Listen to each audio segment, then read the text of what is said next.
എല്ലാ ബഹുമാന്യ പ്രേക്ഷകർക്കും ഒരിക്കൽ കൂടി ക്രിസ്തുവേശുള്ള എന്റെ സ്നേഹവന്ദനത്തെ അറിയിക്കുന്നു. ഒരു ചെറിയ വീഡിയോ നമ്മുടെ എല്ലാവരുടെയും അറിവിനും ആ അറിവ് ദൈവ മഹത്വത്തിനായി പ്രയോജനപ്പെടുന്നതിനും ഇവിടെ പറയുവാൻ ദൈവസ്ഥനിൽ ആഗ്രഹിക്കുകയാണ്.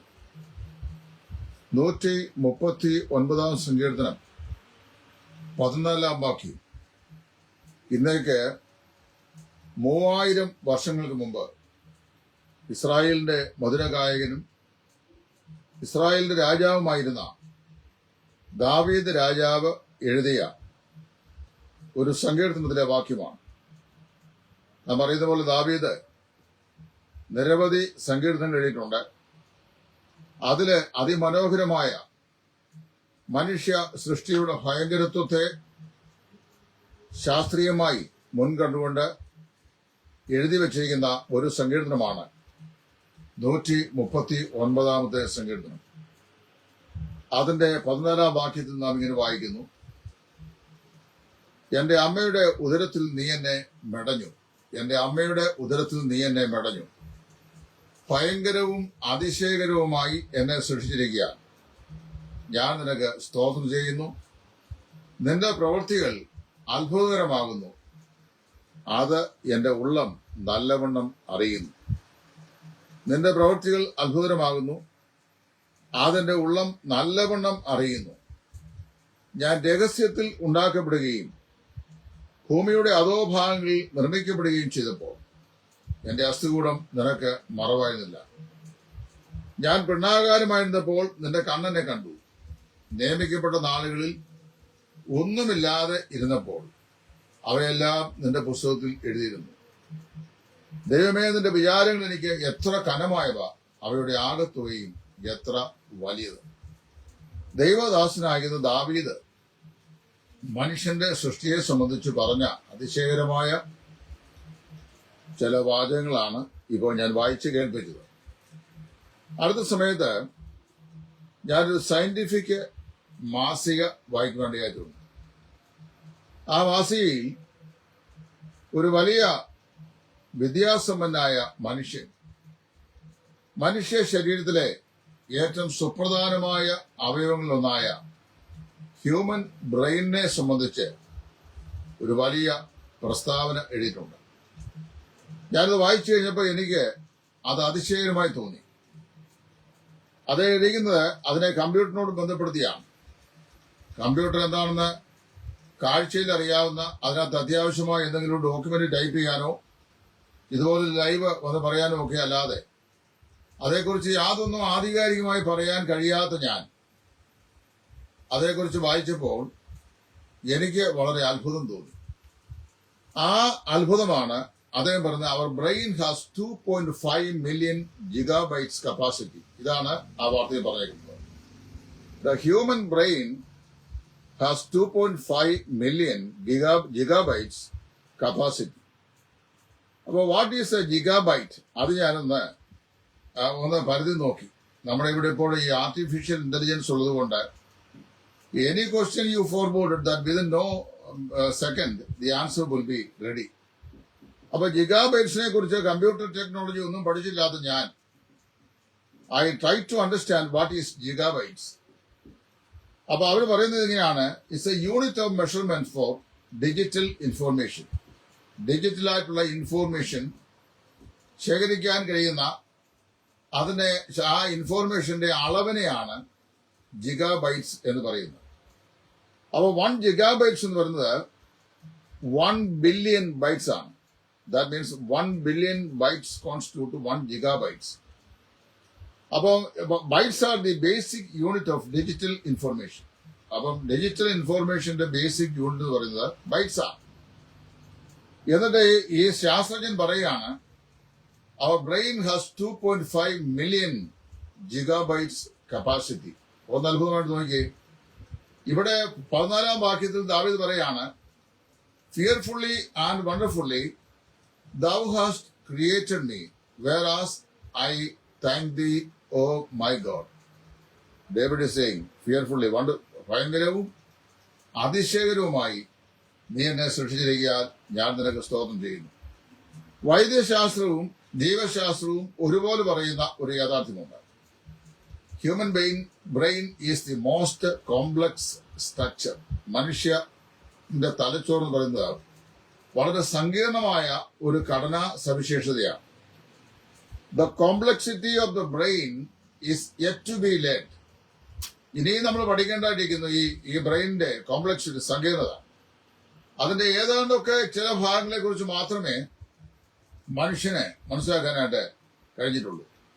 അപ്പൊ എനിക്ക് ഈ ലേഖനം വായിച്ചപ്പോൾ I was eager to read further what the scientist has recorded.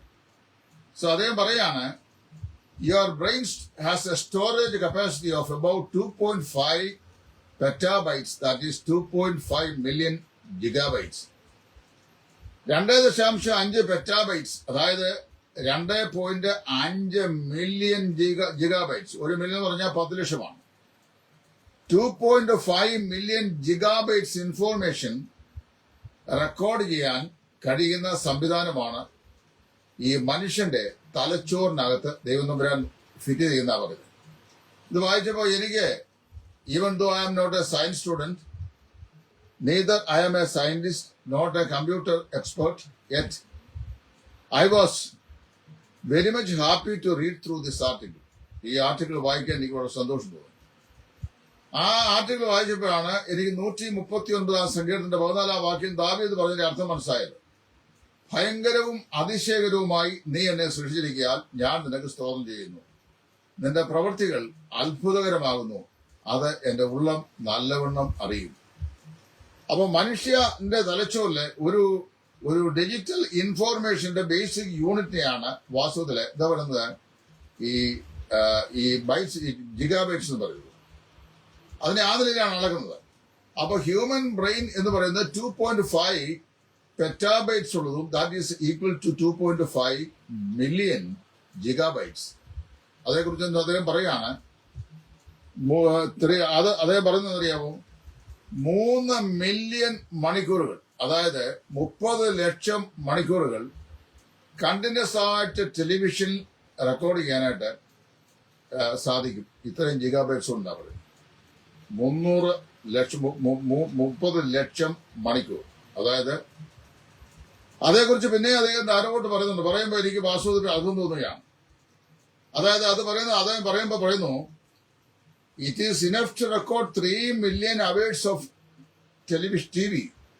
3 million, അതായത് 30 ലക്ഷം മണിക്കൂറുകൾ ടെലിവിഷൻ പ്രോഗ്രാം റെക്കോർഡ് ചെയ്യാൻ കഴിയുന്ന കപ്പാസിറ്റിയാണ് ഈ ബ്രെയിനുള്ളത്. അതില് ഈ 1 മില്യൺ ന്യൂറോൺസ് എന്നറിയാം. അത് ഈ 1 മില്യണിലധികം ന്യൂറോൺസ് ഫോം ചെയ്യുക. എന്ത് ചെയ്യാണ്? ഇതിന്റെ സ്റ്റോറേജിനെ കുറിച്ച് പറയാണ്. Unlike digital storage, memories are not stored in a single location. ഈ കമ്പ്യൂട്ടറിനകത്ത് ഒരു സിംഗിൾ ലൊക്കേഷനിലാണ് അതിന്റെ ഡിജിറ്റൽ മെമ്മറി സ്റ്റോറപ്പ് ചെയ്യുന്നത്. അത് മനുഷ്യന്റെ ബ്രെയിനെ ദൈവം തമ്പുരാൻ സൃഷ്ടിച്ചപ്പോൾ അതേക്കുറിച്ച് അദ്ദേഹം പറയുകയാണ്, unlike digital storage, memories are not stored in a single location. Instead neurons works together exponentially increasing storage efficiency. എന്ന് പറയുന്നത് ന്യൂറോൺസ് എല്ലാം കൂടെ എന്ത് ചെയ്യുന്നു, അത് ഒന്നിച്ച് ചേർന്ന് ആവശ്യമായിരിക്കുന്ന സ്റ്റോറേജ് കപ്പാസിറ്റി ഉണ്ടാകത്തക്ക നിലയിൽ പ്രവർത്തനം നിരതമായിരിക്കുന്നു. അപ്പൊ അദ്ദേഹം പിന്നെ പറയാണ്, if the brain function like a digital video recorder, it could store 3 million hours of TV content, enough to run continuously for over 300 years. 300 വർഷം ഒരു ടെലിവിഷൻ നിർത്താതെ പ്രോഗ്രാം സംപ്രേഷണം ചെയ്താൽ 300 വർഷങ്ങൾ നോൺ സ്റ്റോപ്പായിട്ട് റിലേ ചെയ്യാനുള്ള ഇൻഫോർമേഷൻ സ്റ്റോറപ്പ് ചെയ്യാൻ നമ്മുടെ ഈ മനുഷ്യ ബ്രെയിന് സാധിക്കും. അതാണ് അതിന്റെ കപ്പാസിറ്റി, അതായത് മെമ്മറി കപ്പാസിറ്റി എന്നാണ് അദ്ദേഹം പറയുന്നത്. അതുകൊണ്ട് ഇവിടെ പറയുന്ന അതിനകത്ത് പിന്നെ അദ്ദേഹം അങ്ങോട്ട് പറഞ്ഞു വരുമ്പോൾ പിന്നെയും എന്നെ അതിശയിപ്പിച്ച പല ചിന്തകളും വന്നു. അപ്പൊ ഞാൻ ചിന്തിച്ചു, നമ്മുടെ കമ്പ്യൂട്ടർ മേഖലയിലൊക്കെ ഇരിക്കുന്ന വിദ്യാർത്ഥികൾ, ഈ സോഫ്റ്റ്വെയർ എഞ്ചിനീയേഴ്സും ഹാർഡ്വെയർ എഞ്ചിനീയേഴ്സും ഒക്കെ ആയിട്ടുള്ള ആളുകൾ വേദപുസ്തകം നന്നായി വിശ്വസിക്കുകയും പഠിക്കുകയും ഒക്കെ ചെയ്യുന്ന ആളുകളായിരുന്നെങ്കിൽ അവർക്ക് ലഭിച്ച ഈ അടിസ്ഥാനപരമായിരുന്ന കമ്പ്യൂട്ടർ നോ ഹൗസ്, അതേക്കുറിച്ച് അറിവ്, ദൈവവചനത്തിന്റെ അത്ഭുതകരമായ പ്രവർത്തന ശൈലിയെ സംബന്ധിച്ച് പറയാനും, അതുപോലെ ഈ വിദ്യാഭ്യാസമുള്ള ആളുകളുടെ ഇടയിൽ എങ്ങനെയാണ് ദൈവം മനുഷ്യന്റെ സൃഷ്ടിയെ ഫോം ചെയ്തിരിക്കുന്നത് എന്ന് പറഞ്ഞ് വിശ്വസിപ്പിക്കാനും കഴിയുമായിരുന്നു. ഈ എറിയാൻ ഉന്നമുള്ളവന്റെ ദൈവം സാധാരണയായി കല്ല് കൊടുക്കുന്നൊരു ചൊല്ലുണ്ട്. അപ്പൊ എനിക്ക് എന്റെ പശ്ചാത്തലമൊന്നും അങ്ങനെ ഒരു ഫീൽഡിലേക്ക് പോയി പഠിക്കാൻ കഴിയുന്ന പശ്ചാത്തലമായിരുന്നില്ല. കർഷകരായിരുന്ന മാതാപിതാക്കളുടെ മകനായിട്ടാണ് ജനിച്ചു വളർന്നത്. ഫൈനാൻഷ്യലി ഒരു നല്ല ബാക്ക്ഗ്രൗണ്ട് ആയിരുന്നില്ല എന്ന് മാത്രമല്ല, പഠിക്കാൻ ബുദ്ധി ഉണ്ടായിരുന്നെങ്കിലും അത് പ്രോഗ്രസ് ചെയ്യാൻ അനുവദിക്കപ്പെടാത്തൊരു സാഹചര്യത്തിലാണ് ഞാൻ വിശ്വാസത്തിലും വന്നത്. ആദ്യ നാൾ മുതൽ എനിക്ക് വാസ്തവത്തിൽ ഒരു അപ്ലിഫ്റ്റ്മെന്റ് തരാൻ പുറകിൽ ആരും ഉണ്ടായിരുന്നില്ല, ദൈവം ഒഴികെ. അതുകൊണ്ട് എനിക്ക് ആ നിലയിലൊന്നും പ്രോഗ്രസ് ചെയ്യാൻ കഴിഞ്ഞിട്ടില്ല. അപ്പൊ കമ്പ്യൂട്ടറിനെ കുറിച്ച് എന്നോട് ചോദിച്ചാൽ എനിക്ക് അതിനെക്കുറിച്ചൊന്നും അറിയാൻ വയ്യ. എന്തെങ്കിലുമൊക്കെ വായിച്ച് മനസ്സിലാക്കുന്നല്ലാതെ എനിക്ക് അതിന്റെ സോഫ്റ്റ്വെയറിനെ കുറിച്ചോ ഹാർഡ്വെയറിനെ കുറിച്ചോ അതിന്റെ ഈ ഫങ്ഷണൽ കപ്പാസിറ്റിയെ കുറിച്ചോ ഒന്നും പറയാൻ എനിക്കറിയാൻ വയ്യ. ഞാൻ ഈ വായിച്ചുള്ള ഇൻഫർമേഷൻ ഞാൻ പറയും. എന്നാൽ ഈ ലേഖനം ഈ സയന്റിസ്റ്റ് എഴുതിയപ്പോൾ എനിക്ക് പെട്ടെന്ന് ഓർമ്മ വന്നത് ദാവീദ് പറഞ്ഞ പ്രസ്താവനയാണ്, ഭയങ്കരവും അതിശയകരവുമായി നീ എന്നെ സൃഷ്ടിച്ചിരിക്കുക, ഞാൻ നിനക്ക് സ്തോത്രം ചെയ്യുന്നു. എന്നിട്ട് അദ്ദേഹം പറഞ്ഞത് എന്നൊരു വാക്കുണ്ട്, താങ്ക്ഫുള്ളി വി ആർ. അപ്പൊ അതുകൊണ്ട് thankfully we are unlikely to run out of space in a normal human life. അപ്പൊ ഈ ഒരു മനുഷ്യ ജീവിതം, ഒരു മനുഷ്യൻ എന്ന് പറഞ്ഞാൽ മനുഷ്യന്റെ ആയുസിനെ നോഹയുടെ കാലം മുതലാണ് 120 സംവത്സരമാകും എന്ന് പറഞ്ഞു. മോശയുടെ കാലം വന്നപ്പോഴേക്ക് അത് ഏറെയാൽ 70 അല്ലെങ്കിൽ 80 സംവത്സരം എന്ന് പറഞ്ഞിട്ടുണ്ട്. ഇനി അതിനൊരു 100 വർഷമായിട്ട് കണക്കാക്കാം.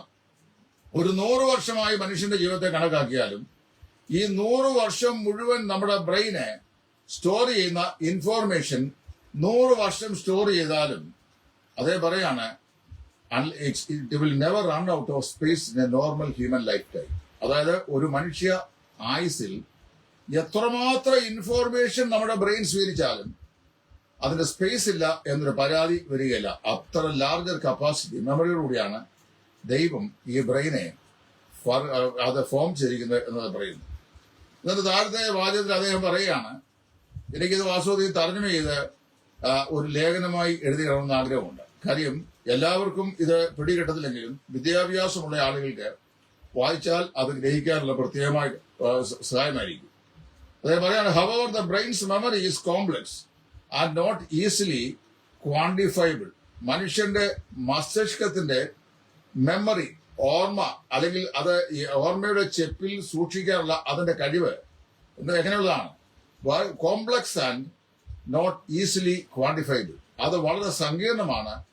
വളരെ ലളിതമായ നിലയിൽ അതിനെ എണ്ണി തിട്ടപ്പെടുത്താനായിട്ട് സാധിക്കുന്നില്ല. എന്ന് പറഞ്ഞാൽ മനുഷ്യന്റെ ബ്രെയിനിന്റെ കപ്പാസിറ്റി, ഓർമ്മകളെ ശേഖരിച്ച് ഓർമ്മയുടെ ചെപ്പിൽ സൂക്ഷിക്കാനുള്ള മനുഷ്യന്റെ ഈ തലച്ചോറിന്റെ കപ്പാസിറ്റിയെ നമുക്ക് ഗണിതശാസ്ത്ര നിയമപ്രകാരം കണക്ക് കൂട്ടിയെടുക്കാൻ കഴിയാത്ത വിധം അത്രമാത്രം സങ്കീർണമാണ്, അത് ലാളിത്യമുള്ളതല്ല എന്നാണ് അദ്ദേഹം പറയുന്നത്.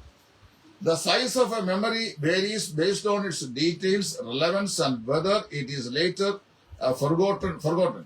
അതായത് ഈ ഓരോ മെമ്മറിയും, size of A memory various based on its details, ഓരോ വിഷയത്തിന്റെയും വിശദീകരണം അനുസരിച്ചാണ്, വിശദീകരണവും അതിന്റെ പ്രാധാന്യതയും അനുസരിച്ചാണ് അത് സൂക്ഷിക്കപ്പെടണമോ അതോ അത് ഡെലീറ്റ് ചെയ്യപ്പെട്ട് കളയപ്പെടണമോ എന്ന് തീരുമാനിച്ചിട്ടുള്ളത്. സം മെമ്മറീസ് ഫെയ്ഡ്, ചില ഓർമ്മകൾ എന്ത് ചെയ്യുന്നു, അത് ഇല്ലാതെയായി പോകുന്നു, മാഞ്ഞു പോകുന്നു. പിന്നെ memories fade freeing up space for new information എന്ന് പറഞ്ഞാൽ ഈ ഓർമ്മയുടെ ചെപ്പിൽ സൂക്ഷിക്കപ്പെടുന്ന ചില ഓർമ്മകൾ മറ്റു കാര്യങ്ങൾ ആഡ് ചെയ്യപ്പെടുമ്പോൾ അത് സൂക്ഷിക്കണം എന്ത് ചെയ്യുന്നു, അത് നീങ്ങിപ്പോകുന്നു, കൂടുതൽ സ്ഥലം ഉണ്ടാക്കി കൊടുക്കുന്നു. while others are deemed unimportant, never stored at all. എന്ന് പറഞ്ഞാൽ മറ്റു ചിലത് പ്രധാനപ്പെട്ടതല്ല എന്ന് ബ്രെയിൻ തന്നെ തിരിച്ചറിഞ്ഞിട്ട് അത് സ്റ്റോർ ചെയ്യാതിരിക്കുന്നു എന്ന് പറയാണ്. This dynamic system allows the brain to adapt and manage its storage effectively. ഈ പറയപ്പെട്ട അതിശക്തമാക്കുന്ന ഈ സംവിധാനം എന്തോ ചെയ്യുന്നു, നമ്മുടെ തലച്ചോറിനെ ഈ ഇൻഫോർമേഷൻ അത് സ്റ്റോർ ചെയ്യാനും അത് മാനേജ് ചെയ്യാനും അല്ലെങ്കിൽ പ്രയോജനപ്പെടുത്താനും വളരെ ഡൈനാമിക്കായി സഹായകമാകുന്നു. അപ്പൊ വാസ്തവത്തിൽ ഇവിടെ പറയുന്നതിന്റെ അർത്ഥം അറിയാമോ, നമ്മുടെ ഒരു മനുഷ്യായുസ് മുഴുവൻ നാം പഠിക്കുന്ന, കേൾക്കുന്ന, ചിന്തിക്കുന്ന, അറിയുന്ന, വായിക്കുന്ന, ബ്രെയിൻ കണ്ടെത്തുന്ന എല്ലാ ഇൻഫോർമേഷനും അത് ഈ ഡിജിറ്റൽ ടെക്നോളജി പോലെ തന്നെ, ഡിജിറ്റൽ ടെക്നോളജി ആയിട്ടല്ല, ഡിജിറ്റൽ ടെക്നോളജി പോലെ തന്നെ അതെന്ത് ചെയ്യാണ്, ഈ ബ്രെയിനിന്റെ neurons are working together to form those memories in a very dynamic way within the brain. അത് ഒരായുസ് മുഴുവൻ നമുക്ക് ശേഖരിച്ചാലും ബ്രെയിനിന്റെ കപ്പാസിറ്റി തീരുകയില്ല എന്നാണ് ഈ ശാസ്ത്രം പറയുന്നത്. എന്നിട്ട് വേറൊരു സ്റ്റേറ്റ്മെന്റ് അത് പറഞ്ഞിട്ടുണ്ട്, ഭാഗ്യവശാൽ നമ്മുടെ ഇപ്പോഴത്തെ നിലവിലുള്ള ഈ ആയുസ് കുറെ കൂടെ നീട്ടിക്കിട്ടിയാൽ അപ്പോഴും ആ നീട്ടിക്കിട്ടുന്ന കാലത്തേക്ക് ആവശ്യമായിരിക്കുന്ന ഇൻഫോർമേഷൻ സ്റ്റോറപ്പ് ചെയ്യാനുള്ള കപ്പാസിറ്റി വീണ്ടും ഈ ബ്രെയിനിൽ കിടപ്പുള്ളതാണ്. അപ്പൊ എത്ര കോംപ്ലക്സ് ആണ് ഇതിന്റെ സ്ട്രക്ചർ എന്ന് നോക്കി അതേക്കുറിച്ചൊക്കെ പഠിക്കാൻ ശാസ്ത്രലോകം വളരെയധികം ഇപ്പോഴും ശ്രമിച്ചുകൊണ്ടിരിക്കുന്നുണ്ട്. എന്നെ അതിശയിപ്പിച്ച വിഷയം, ദാവീദ് ജീവിച്ചിരുന്ന ബി സി 1000 കാലം, അപ്പൊ ഇപ്പോൾ ഏകദേശം 3000 വർഷം കഴിയുന്നു. ആ ബി സി 1000 കാലത്ത് ദാവീദ് തന്റെ ഈ സങ്കീർത്തനം 139 സങ്കീർത്തനം എഴുതുന്ന സമയത്ത് നമ്മൾ പറയുന്ന ഈ കമ്പ്യൂട്ടർ ടെക്നോളജി ഒന്നുമില്ല, ഈ ടെക്നിക്സും ഒന്നുമില്ലല്ലോ. കമ്പ്യൂട്ടറൊക്കെ സമീപകാലത്ത് വന്ന സാങ്കേതികമായ സൗകര്യാദികളാണ്. അന്നിതൊന്നുമില്ല. എന്നാൽ ദൈവത്തിന്റെ പരിശുദ്ധാത്മാവ് പ്രകാശിതമാക്കി ദാവീദിന് കൊടുത്ത അറിവാണ് ഭയങ്കരവും അതിശയവുമായി എന്നെ നീ സൃഷ്ടിച്ചിരിക്കുന്നു. വേറൊരു ലേഖനത്തിൽ കഴിഞ്ഞ ദിവസം ഞാൻ മനുഷ്യന്റെ ഹാർട്ടിനെ കുറിച്ച് വായിച്ചു. അത് തന്നെ ഈ 139 സംഖ്യകളിലേക്ക് കൂട്ടിക്കൊണ്ട് വന്നത്. ഒരു ഫസ്റ്റ് സൈഗോട്ട് ഒരു ഗർഭാശയത്തിൽ ഫോം ചെയ്താൽ, അതായത് ബീജവും അണ്ഡവുമായി സംയോജിച്ചുണ്ടാകുന്ന ഫസ്റ്റ് ലിവിങ് സെല്ലിനെയാണ് സൈഗോട്ട് എന്ന് ബയോളജി പറയുന്നു. ആ സൈഗോട്ടിന് ഒരു പൂർണ്ണരൂപിയായ മനുഷ്യനാണ്. ആ സൈഗോട്ട് പൂർണ്ണരൂപിയായ മനുഷ്യ ആയതുകൊണ്ടാണ് ഗർഭഛിദ്രം കൊലപാതകമാണെന്നും പാപമാണെന്നും ക്രിസ്ത്യാനിറ്റി വേദപുസ്തകം പഠിപ്പിക്കുന്നത്. The first zygote which is formed in the womb of a woman is a perfect man or woman. ഒരു സ്ത്രീയുടെ ഗർഭാശയത്തിൽ ഉണ്ടാകുന്ന ഫസ്റ്റ് ലിവിംഗ് സെൽ, ഒരു ബീജവും അണ്ഡവുമായി സംയോജിച്ച് ഉണ്ടാകുന്ന first living cell is A perfect human being, ഒരു പൂർണ്ണ രൂപിയായ മനുഷ്യായതുകൊണ്ട്. അതുകൊണ്ട് ഈ ഫെറ്റസിനോട് ചെയ്യുന്ന ഏത് ക്രൂരതയും ഒരു പൂർണ്ണ രൂപിയായ മനുഷ്യനോട് ചെയ്യുന്ന ക്രൂരതയാണെന്നും, അതുകൊണ്ട് ഈ ഫെറ്റസിനെ ഇല്ലാതെയാക്കുന്ന പ്രവൃത്തി, അതായത് ഭ്രൂണഹത്യ എന്ന് പറയുന്നത് മർഡർ ആണെന്നും വളരെ വ്യക്തമായി വിശുദ്ധ വേദപുസ്തകം പഠിപ്പിക്കുന്നു. റോമൻ കത്തോലിക്ക സഭ ഭ്രൂണഹത്യക്ക് എതിരായി നൽകുന്ന സഭയായതുകൊണ്ടും സന്താന വർദ്ധനവിനെ അനുകൂലിക്കുന്ന സഭയായതുകൊണ്ടും യാതൊരു നിലയിലും ഭ്രൂണഹത്യയെ പ്രോത്സാഹിപ്പിക്കാത്ത ഒരു സമൂഹമാണ് കത്തോലിക്ക സഭ വിഭാഗം. ഈ അടുത്ത കാലത്ത് ഒരു വിശ്വാസിയായ വ്യക്തി എന്റെ വൈഫിനോട് സംസാരിക്കുമ്പോൾ പറഞ്ഞു, ഒരു ഭ്രൂണം അവരുടെ ഒരു കുഞ്ഞിന്റെ അവരെ നശിപ്പിച്ച കാര്യം. ഞാൻ എന്റെ വിശദാംശങ്ങളിലേക്കൊന്നും പ്രവേശിക്കാൻ ആഗ്രഹിക്കുന്നില്ല. അത് മർഡറാണ്. നമ്മുടെ ഈ കാപ്പിപ്പൊടി അച്ഛൻ ആണ് ഞാൻ ഇന്ന് മലയാളക്കരയിൽ കണ്ടിട്ടുള്ളതിലെ ഏറ്റവും നല്ല ക്രിസ്ത്യൻ കൗൺസിലർ. മിക്കവാറും ഒക്കെ സഭ, മാർത്തോമാ സഭയ്ക്കും ഓർത്തഡോക്സ് സഭയ്ക്കും അതുപോലെ തന്നെ സെക്യുലർ ഫീൽഡിലും ഒക്കെ ധാരാളം ഈ കൗൺസിലേഴ്സ് ഉണ്ട്, കൗൺസിലിംഗ് സെന്റേഴ്സുകളുണ്ട്. കത്തോലിക്ക സഭയ്ക്കുണ്ട് ലാർജർ സ്കെയിൽ കൗൺസിലിംഗ് സെന്റർ ഉണ്ട്. എന്നാൽ ഈ എല്ലാ വിഭാഗങ്ങളുടെയും കത്തോലിക്ക സഭയുടെ കൗൺസിലിംഗ് സെന്ററിലെ പല കൗൺസിലിംഗ് വിദഗ്ധന്മാരായ അച്ഛന്മാരെ എനിക്ക് പരിചയമുണ്ട്. ഞാൻ അവരുടെ കൗൺസിലിംഗ് പലത് അറ്റൻഡ് ചെയ്തിട്ടുണ്ട്. ഓർത്തഡോക്സുകാരുടെ കൗൺസിലിംഗ് ഞാൻ കണ്ടിട്ടുണ്ട്. മാർത്തോമാ സഭയ്ക്ക് കൗൺസിലിംഗ് സെന്റേഴ്സ് ഉണ്ട്. നല്ലതാണ്. അവർ പഠിപ്പും വിദ്യാഭ്യാസവും ഒക്കെ ഉള്ള അച്ഛന്മാരാണ് അത് കൈകാര്യം ചെയ്യുന്നത്. എന്നാൽ ഈ പറയപ്പെട്ട എല്ലാ കൗൺസിലേഴ്സിനേക്കാളും എനിക്ക് ഏറ്റവും ഇഷ്ടപ്പെട്ടത് മലയാളക്കരയിൽ ഇന്ന് ജീവിച്ചിരിക്കുന്ന ഏറ്റവും നല്ല ഫാമിലി കൗൺസിലറാണ് ഈ കാപ്പിപ്പൊടി അച്ഛൻ ഒരു സ്റ്റേറ്റ്മെന്റ് പറഞ്ഞു. ഞാൻ വിഷയത്തിൽ വ്യതിചരിച്ചു പോകല്ല, ഇതിലേക്ക് തന്നെ മടങ്ങി വരാം. ഈ വിഷയം പറഞ്ഞപ്പോൾ പറഞ്ഞാണ്. കാപ്പിപ്പൊടി അച്ഛൻ പറഞ്ഞു, ഭ്രൂണഹത്യയ്ക്ക് വിധേയപ്പെടുന്ന അമ്മയും അതിനനുവാദം കൊടുക്കുന്ന അപ്പനും, ഭ്രൂണഹത്യ ചെയ്യുന്ന ഡോക്ടറും, ഭ്രൂണഹത്യയ്ക്ക് അസിസ്റ്റ് ചെയ്യുന്ന നേഴ്സസും, അതിന് പിൻപിൽ ആലോചന പറയുന്ന ആളുകളും എല്ലാവരും ദൈവത്തിന്റെ ന്യായാസന മുമ്പാകെ കൊലപാതകത്തിന് സമാധാനം പറയേണ്ടതായി വരും എന്ന് പറഞ്ഞു. ഞാനതിനെ 100% അംഗീകരിക്കുന്നു.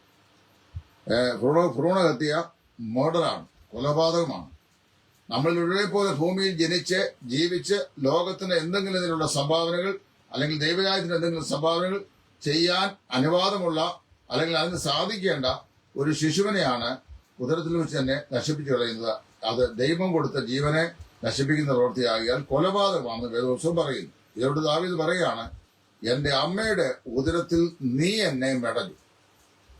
അപ്പോൾ the very formation of the first zygote is the miraculous act of the Almighty God എന്നായി പറയുന്നില്ല. സർവശക്തനായ ദൈവം അമ്മയുടെ ഉദരത്തിൽ അതിശയകരമായിട്ടാണ് ഒരു പൂർണ്ണരൂപിയായ മനുഷ്യനെ ഒരു സിംഗിൾ സെല്ലിൽ ഉൽപ്പാദിപ്പിക്കുന്നത്. അത് പിന്നെ മൾട്ടിപ്ലൈ ചെയ്താണ് മൾട്ടിപ്പിൾ ഓർഗാനിസമായിട്ട് മാറി ഒരു പൂർണ്ണരൂപിയായ ശിശുവായി പിന്നീട് 9 മാസവും 9 ദിവസവും കഴിയും പുറത്തു വരുന്നത്. അപ്പൊ അതിന് പറയാണ്, ഭയങ്കരവും അതിശയകരവുമായി നീ എന്നെ സൃഷ്ടിച്ചിരിക്കാൻ ഞാൻ നിനക്ക് സ്തോത്രം ചെയ്യും. അപ്പൊ മനുഷ്യന്റെ ബ്രെയിനിന്റെ കോംപ്ലക്സ് സ്ട്രക്ചറിനെ സംബന്ധിച്ച് ഈ പറയപ്പെട്ട ജീവശാസ്ത്രജ്ഞൻ അദ്ദേഹം ചെയ്തിരിക്കുന്ന അനാലിറ്റിക്കൽ സ്റ്റഡി വളരെ ആഴമേറിയ നിരീക്ഷിതമായിരുന്ന ആ പഠനം എനിക്ക് വാസ്തവത്തിൽ വളരെ അതിശയിപ്പിക്കുന്ന ചിന്തകളാണ് എന്റെ മനസ്സിൽ ഉളവാക്കിയത്.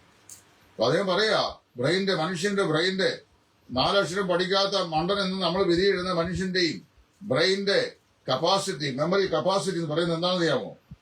2.5 മില്യൺ ജിഗാബൈറ്റ്സ്.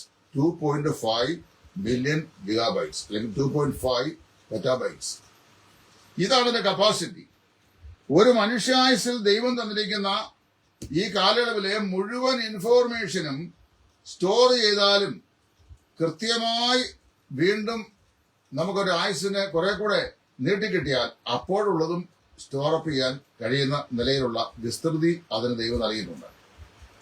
എന്ന് മാത്രമല്ല, അദ്ദേഹം പറയുന്നത് വളരെ അത്യാവശ്യമല്ല എന്ന് തോന്നുന്ന ഇൻഫോർമേഷൻ ബ്രെയിൻ തന്നെ ഓട്ടോ മെക്കാനിസം എന്ന നിലയിൽ അത് സ്റ്റോർ ചെയ്യാതിരിക്കുന്നു. വളരെ അതിപ്രധാനമല്ലാത്ത കാര്യമാണെങ്കിൽ അത് സ്റ്റോർ ചെയ്യാതിരിക്കുന്നു. അത് ചിലത് എന്ത് ചെയ്യുന്നു, മറ്റ് ഇൻഫോർമേഷൻ പ്രധാനമായത് ഫീഡ് ചെയ്യേണ്ടതിന് അനാവശ്യമായത് ആണെങ്കിൽ അതങ്ങ് ഫീഡായി പോകുന്നു, സെൽഫായിട്ട് തന്നെ ഡിലീറ്റ് ആയി പോകുന്നു. നമ്മളാണ് ഇവിടെ കുറെയൊക്കെ സമയമെടുത്ത് ചില ആപ്ലിക്കേഷൻസ് ഒക്കെ ഡൗൺലോഡ് ചെയ്ത് വേണം ഇതൊക്കെ ഡിലീറ്റ് ചെയ്യാൻ. ഇതൊന്നും വേണ്ട, ഓട്ടോ ഡിലീഷനാണ്. ആവശ്യമില്ലാത്തതൊക്കെ ഓട്ടോ ഡിലീറ്റ് ചെയ്ത് പോകുന്നു. പിന്നെ മോർ സ്പേസസ് അവസരം ഉണ്ടാക്കി കൊടുക്കുന്നു. പിന്നെ അതിപ്രധാനമില്ലാത്ത കാര്യങ്ങളാണെങ്കിൽ അത് സ്റ്റോർ ചെയ്യാതിരിക്കുന്നു. ഏറ്റവും അതിപ്രധാനപ്പെട്ട വിഷയം, ഈ 2.5 മില്യൺ ജിഗാബൈറ്റ്സ് ഇൻഫോർമേഷൻ സ്റ്റോറപ്പ് ചെയ്തിട്ട് അതിൽ ഒരെണ്ണം പോലും യാതൊരു വിധമായ വൈറസ് ബാധയും കൂടാതെ തക്ക സമയത്ത് ഓർമ്മയുടെ ചെപ്പിൽ നിന്ന് അവ അടർത്തിയെടുത്ത് അവസരമായിട്ട് ഉപയോഗിക്കാനും പിന്നെ അത് പ്രയോജനപ്പെടുത്താനും സാധിക്കുന്നു. ഇതിന്റെ പ്രോസസ്സിംഗ് സാങ്കേതിക വിദ്യ, ഇതിന്റെ റാമൊക്കെ ഉണ്ടല്ലോ, പ്രോസസ്സിംഗ് സാങ്കേതിക വിദ്യ ഒരിക്കലും മനുഷ്യനെ മറക്കാൻ കഴിയാത്തതാണ്. ഇത് വായിക്കുമ്പോൾ പഠിക്കുമ്പോൾ ഇങ്ങനെയുള്ള ഈ ബ്രെയിൻ മനുഷ്യ ശരീരത്തിലെ അവയവങ്ങളുടെ കോംപ്ലക്സിറ്റി, അതിന്റെ സങ്കീർണതയെക്കുറിച്ച് മറ്റും ശാസ്ത്രലോകം പുതിയ കണ്ടുപിടുത്തങ്ങൾ നടത്തുകയും അന്വേഷണങ്ങൾ നടത്തുകയും അതിങ്ങനെ സയൻസ് മാസികകൾ കൂടെ ഒക്കെ നമ്മളെ അറിയിക്കുകയും ചെയ്യുമ്പോൾ വാസ്തവത്തിലും നമ്മൾ ചെയ്യേണ്ടത് സൃഷ്ടാവായ ദൈവത്തിന്റെ കരവിരുതിലേക്ക് മടങ്ങിപ്പോവുകയാണ് ചെയ്യുന്നത്. ദൈവം എത്ര സർവജ്ഞാനിയായ ദൈവമാണ്. 139 സങ്കീർത്തനം മുഴുവൻ ദൈവം ആ നിലയിൽ ഇവിടെ മനുഷ്യനെ കുറിച്ച് പറയാം. നീയല്ലോ എന്റെ അന്തരങ്ങളെ നിർമ്മിച്ചത്, എന്റെ അമ്മയുടെ ഉദരത്തിൽ നീ എന്നെ പെടഞ്ഞു, ഭയങ്കരവും അതിശയകരവുമായി നീ എന്നെ സൃഷ്ടിച്ചിരിക്കാൻ ഞാൻ നിനക്ക് സ്തോത്രം ചെയ്യുന്നു. അപ്പോ ഞാൻ പിണ്ണാകാരമായിരുന്നപ്പോൾ നിന്റെ എന്നെ കണ്ടു, നിയമിക്കപ്പെട്ട നാളുകളിൽ ഒന്നുമില്ലാതിരുന്നപ്പോൾ അവയെല്ലാം നിന്റെ പുസ്തകത്തിൽ എഴുതിയിരുന്നു എന്ന് പറഞ്ഞാൽ, ഈ ഞാന് വായിച്ചിട്ടുള്ള പുസ്തകങ്ങളില് ഏറ്റവും ശ്രേഷ്ഠമായൊരു പുസ്തകമാണ് ഡോക്ടർ വാരൻ എഴുതിയിട്ടുള്ള പർപ്പസ് ഡ്രിവൺ ലൈഫ് എന്ന് പറയുന്ന പുസ്തകം. അതിന്റെ ആദ്യ താളിൽ തന്നെ അദ്ദേഹം പറയുന്നത്, your birth is not an accident. നിങ്ങളുടെ ജനനം എന്ന് പറയുന്നത് അപ്രതീക്ഷിതമായി സംഭവിച്ചൊരു കാര്യമല്ല, ദൈവം പർപ്പസ് ചെയ്താണ്. ഒരു പക്ഷെങ്കില് നമ്മൾ ജനിക്കണം എന്ന് നമ്മളെ മാതാപിതാക്കൾ ആഗ്രഹിച്ചിട്ടുണ്ടാവില്ല. എന്നാൽ നമുക്ക് ലഭിച്ച ഈ ജന്മം എന്ന് പറയുന്നത് ദൈവത്തിന്റെ ഇടപെടലുകൾ, ദൈവത്തിന്റെ ഉദ്ദേശമായിരുന്നു. അപ്പൊ ദൈവത്തിന്റെ പ്രത്യേക ലക്ഷ്യമുണ്ട് നമ്മെ സംബന്ധിച്ച്. അത്ര ലക്ഷ്യബോധത്തോടെ ഉദ്ദേശബോധത്തോടെയാണ് ദൈവം മനുഷ്യനെ സൃഷ്ടിച്ചിരിക്കുന്നത്. ആ സൃഷ്ടി വളരെ സങ്കീർണമായ സൃഷ്ടിയുമാണ്.